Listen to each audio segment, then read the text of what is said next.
faster and more efficient. I didn't think it was possible, but Brooke Wyckoff's Florida State Seminoles are doing just that. We're going to talk about why and get into some of the details about one of the most interesting teams in the country. Locked On Women's Basketball starts now.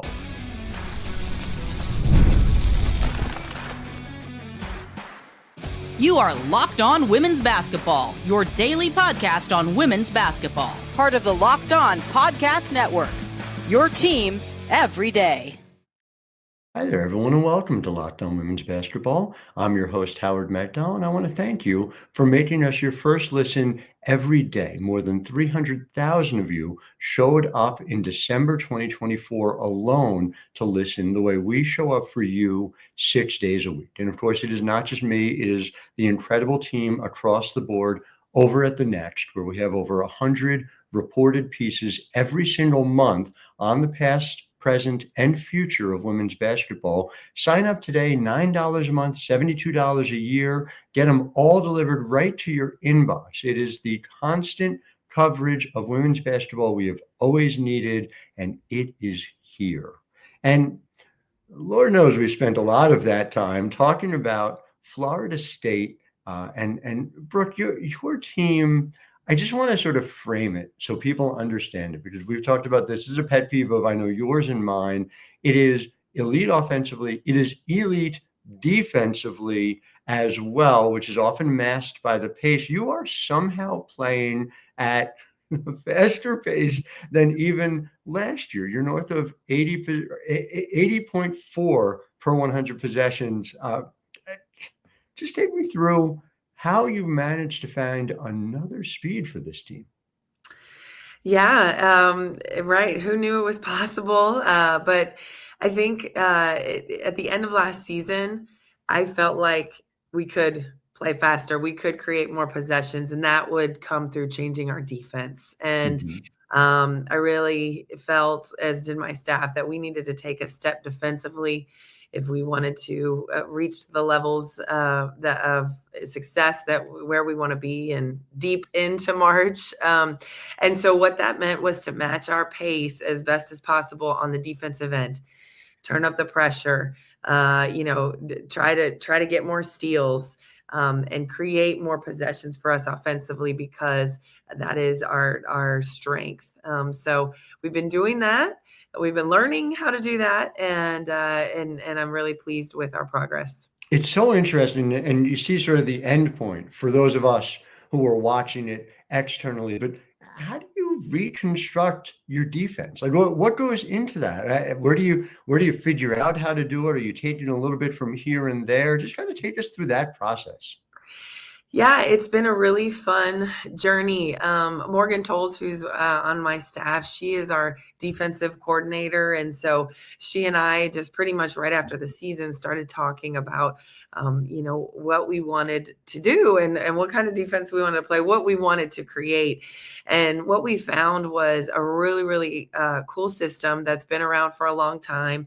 And it's called SOS Defense. And it's most recently it was invented by Bob Kloppenberg, but his son, Gary Kloppenberg, who we all know well in the women's basketball world, very successful coach.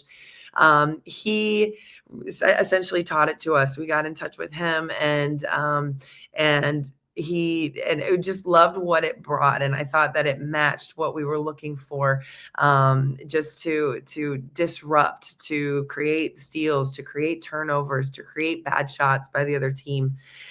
And so we started on the journey of learning that over the summer. And then we started with our team in September teaching it. So we haven't been doing it very long with the team. So that's why it's been a process. And I'm liking where we're at with it in the last couple of weeks and months. And it's interesting. I mean, obviously it's early in terms of parsing the data, which is something I like to do a lot. I would be remiss, by the way, just as an aside, Gary Kloppenberg, friend of the show, who I know is a listener. So hello, Klopp. Congratulations on another successful part in your incredible coaching resume. But yes, to that point, right?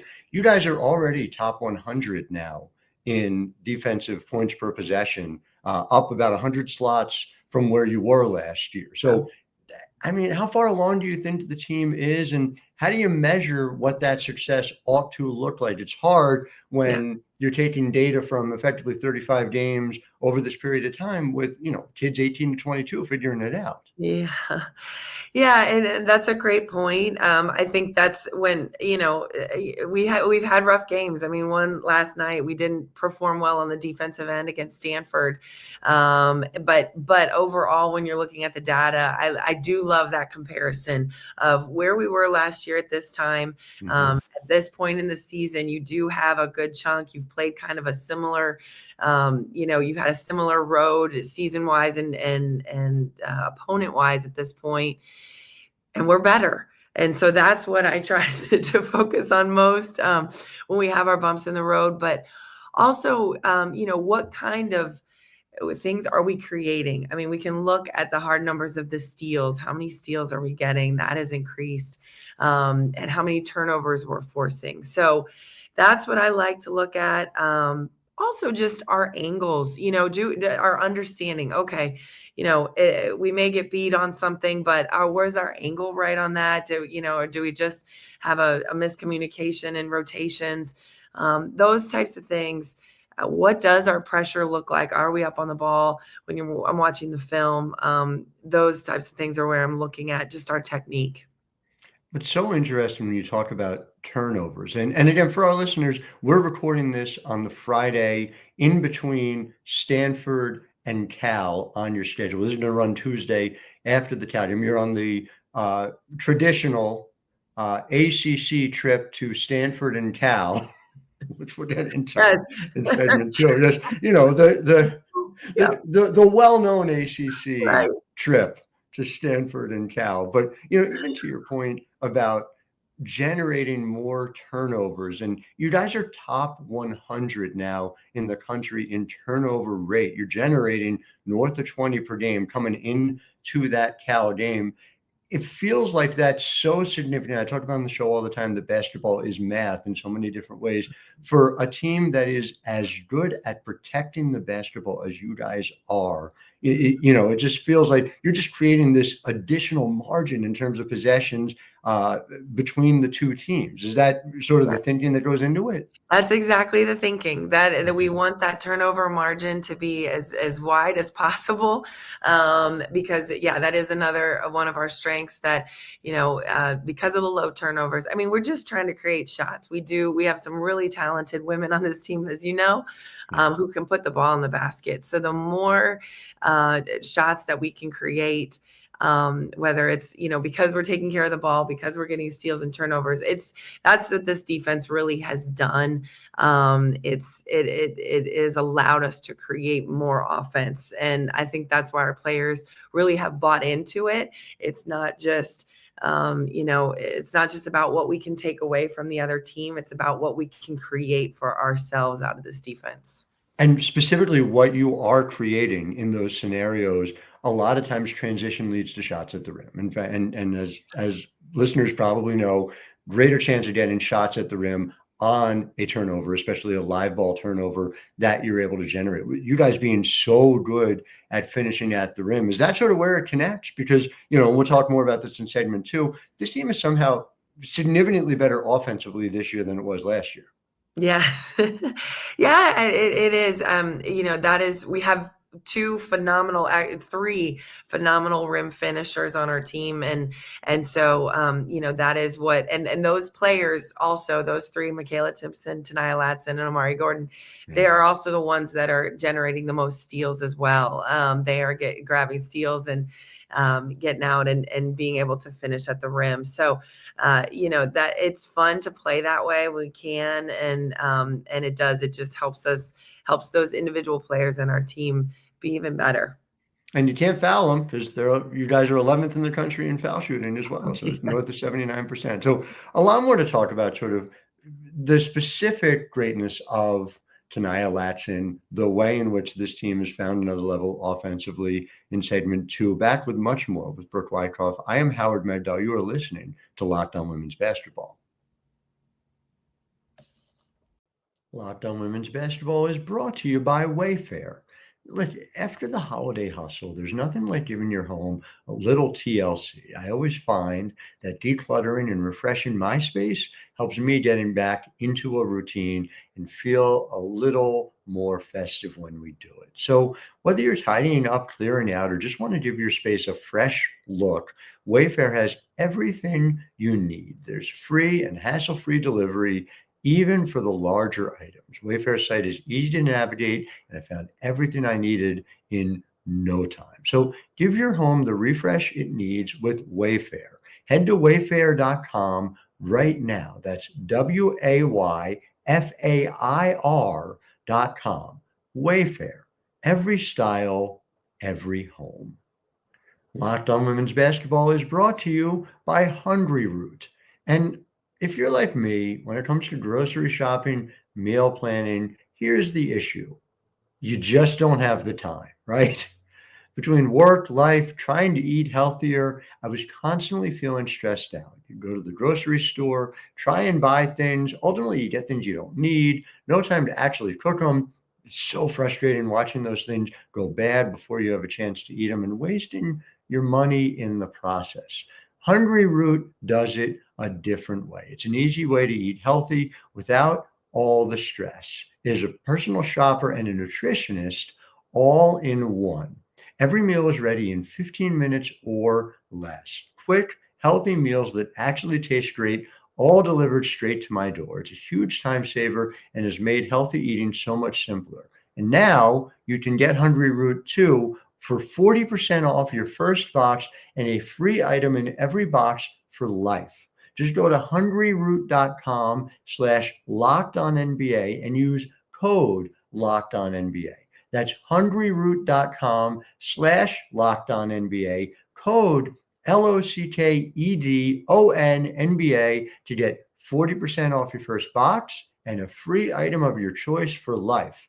hungryroot.com/lockedonnba, code LOCKEDONNBA. Don't miss out. I'm Howard Megdal. You're listening to Locked On Women's Basketball. I'm back with Brooke Wyckoff of Florida State talking about, in this case, the offense. And I just want to set the standard so people understand where you guys are at. Historically, under your tenure, this has been a very good team, north of a point per possession. If you go by offensive rating, you're looking at north of 100 offensive rating. That was the case in 22-23, 23-24. You're at 116 offensive rating this year, a level that, again, is in part based on like what you're talking about, getting better, finishing at the rim more. We had Ta'Niya on the show a few weeks ago who talked about this at length as well. But, just from an analytical perspective, it's one thing to look at it. In terms of the possession by possession, it just seems like you guys are also making even better decisions this year while playing faster. And that's the dynamic that's fascinating to me. How do those two things go together? How do you coach that up? Well, I have to credit our players, and that's really them just being at another level this year. Obviously, another year under their belts of experience in the system, but their understanding of this system and their understanding and just really being able to lock in on what we want to do and to do it every night, to play at that pace, to focus, to finish, to keep attacking and not turn the ball over. It really is them buying into our system and the things that we emphasize. But I just love, it's been so fun watching them grow these last 3 years in the system and see the improvement year over year. It continues to amaze me that there's new levels, especially for Ta'Niya. And I say that as, we've talked about this. In her first year, she was putting up numbers that were at or above the levels that we've seen from anyone in program history. Yeah. And this is a program with a ton of success, as our listeners know, as we've talked about, right? The fact that she found additional ability to finish at the rim, the fact that she's more consistent with a three-point shot, all these different ways where it just feels like she's built herself into, the thing that I said back then, which is, the obvious #1 pick when she's finished playing at Florida State in the WNBA draft. And as somebody with WNBA experience, I just wonder how much you feel like her game is tailor-made, not just for the league, but even specifically the way the league is now built. Yeah. Yeah, she's playing exactly the way that, as you said, the game is going, and she's just such an exciting player to watch. I know I may be biased. I get a front row seat every day, but the things that she is able to do just naturally, are insane. I mean, her natural instincts, her natural ability to just react to physical contact, space, and with the ball in her hands, and then her finishing ability at the rim is tailor made for a physical, talented WNBA field. And so, add to that, as you said, her shooting this year, her 3-point percentage has been so impressive to me. Just her focus in that area, but not only just that, but just her understanding of when to take the three. What the defense is giving her has gone up another level. She sees every coverage known to man, and multiple coverages throughout the game. And is able to adjust on the fly. She's also increased, her contributions in other statistical categories. I think that's where I'm most proud of her. I mean, she doubled her steal percentage. Yeah. Do you ever think about it? And it doesn't feel like she can ever go at 80 or 90%. It feels like she's just always going full tilt. Are there any times where you feel like, gee, I need to get her a little more rest? Or do you think about the defense with that in mind, simply because she is such a volume scorer for you, even within the efficiency? Yeah, that is, my job. One of my biggest jobs during the game is to manage all the players, fatigue level paired with what we need on the floor. And so, yes, Ta'Niya has just really been amazing at powering through. And even when she's really fatigued, she can find another gear inside.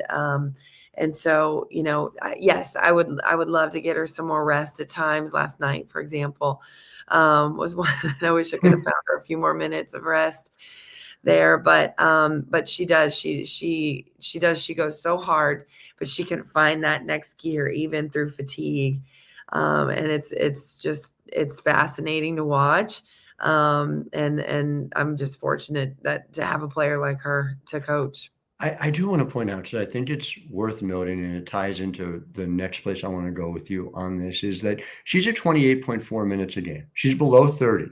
Your big three are all below 30. Nobody's playing more than 30 minutes a game. And again, to go back to, if you'll forgive a point of personal privilege as the host, like, this is the attention to detail that you bring to your program that comes across in all these ways, large and small. But, from that perspective, is that analytics driven? Is that just coming down to making sure that your players have the amount of stamina that it takes to make that deep March run that I know you're aiming for?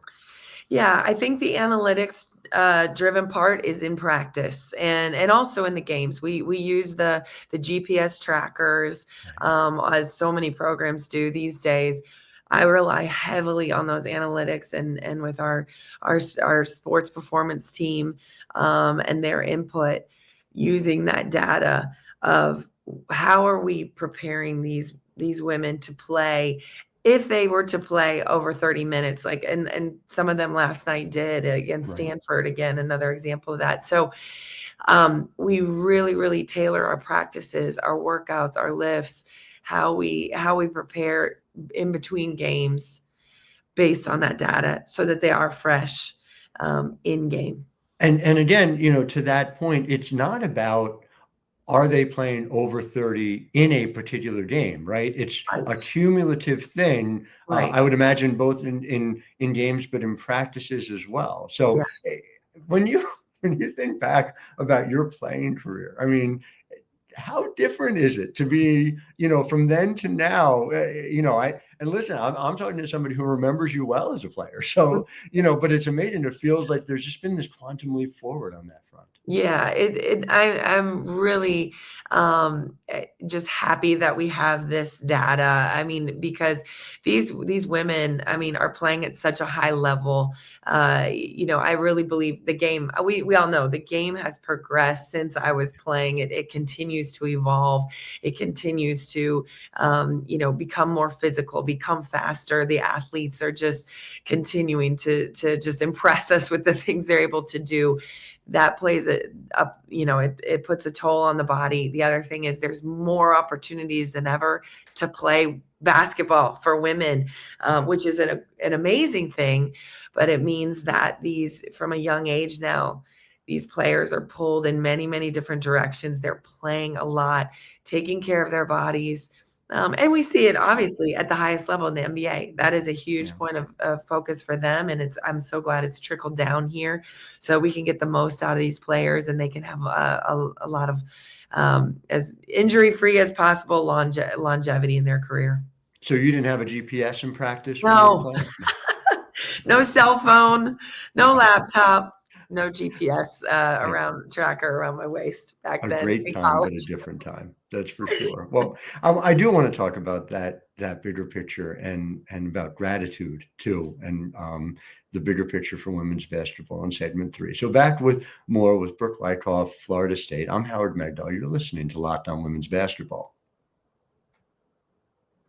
Locked On Women's Basketball is brought to you by Game Time. And so those of you who have been listening for a long time, those of you who are new, understand I am in a family that loves live events. Obviously sports, but music, theater, comedy, anything you name. My girls, my wife, they all like to go. I like to go with them. Game Time's made it even easier to figure out what we do. We live right out of Philadelphia, and we're just down the New Jersey Turnpike from New York City. There's so much. How do you navigate it? Well, we use something called Game Time Picks.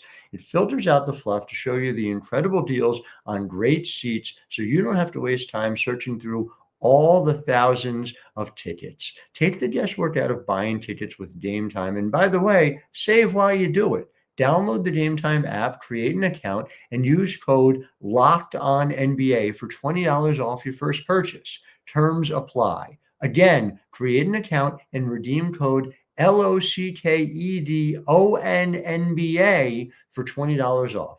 Download Game Time today. What time is it? It's game time.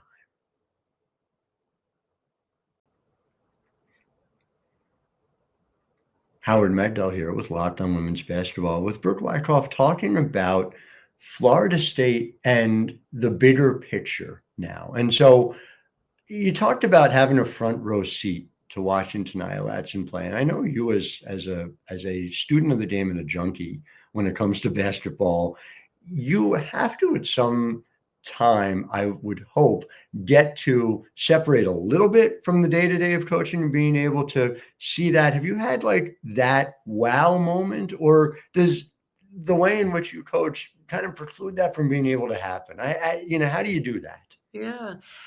It's got to be intentional, I think, where you're really just taking these moments to focus on the good things and the things that you do have. I think it's a great exercise for us as coaches and our players, and for us to remind our players of that, because, as in this point of the season, we're all focused on the things that we did wrong, the things we need to do better. How can we, fix this and fix that? So it is something that I intentionally try to do. And some days is easier than others, but I am so blessed. And there's so much that I personally have to be thankful for and celebrate on this basketball team. We are contemporaries. We are both 1980 babies. So we've lived through a similar arc of the WNBA, and seeing your career blossom at that time, help build the W to where it is today. I just wonder when you were doing that as well. And, again, we go back to that, talking about gratitude, two parts to it. One was did you imagine, and frankly believe that this is where the league would be in terms of eyeballs, in terms of stability, and all of the areas in which the league has grown? And was there a moment during your playing career where you felt like you were on your way to getting the lead to that moment? I have one in mind, but I'm wondering if you... Okay, maybe it's the same one. I'll bet. Yeah, I think, I came into the league when it was, I believe, 4 years old. Mm-hmm. And so I remember feeling that this is touch and go, just in terms of will the league be able to sustain? The interest was there. We had good fan interest. There was people excited about it, but financially there were moments where I felt, we weren't sure if it would, survive or how it would go. And man, here we are. Yes, there were moments. I had the privilege of being a part of 3 WNBA finals runs when I was with Connecticut Sun. Those moments, playing, in front of packed crowds that were, roaring. I mean, in Seattle, we played the Storm, and we played Sacramento, and I'm inventing 2 WNBA finals runs. I don't know where I got 3. But just those moments, both in Connecticut and then on the road in Sacramento and Seattle. I mean, the crowd in Seattle, the way the arena's built, it's right on top of you, and the deafening noise in there, the excitement for women's basketball. That's when you felt it. And that's when those moments are like, this means something. This has to be a thing. We have to keep this thing going.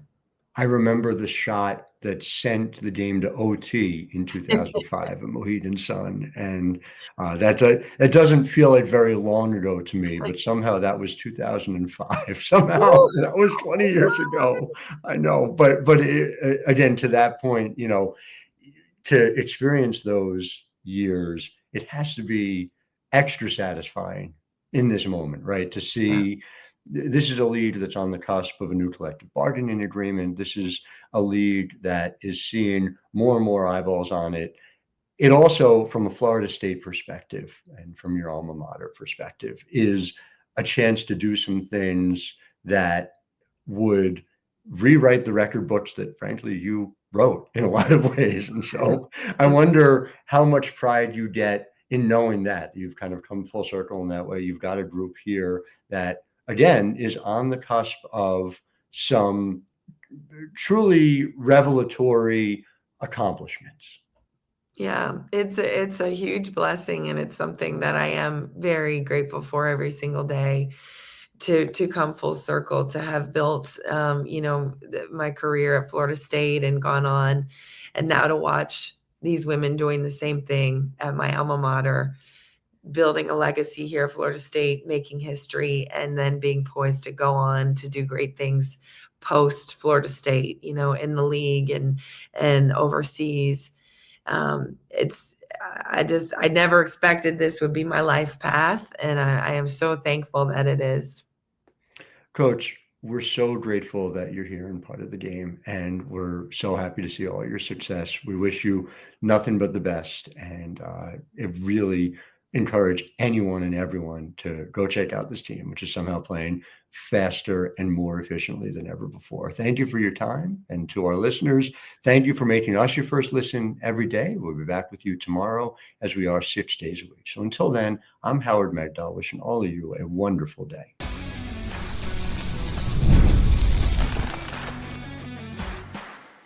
You are Locked On Women's Basketball, your daily podcast on women's basketball. Part of the Locked On Podcast Network, your team every day.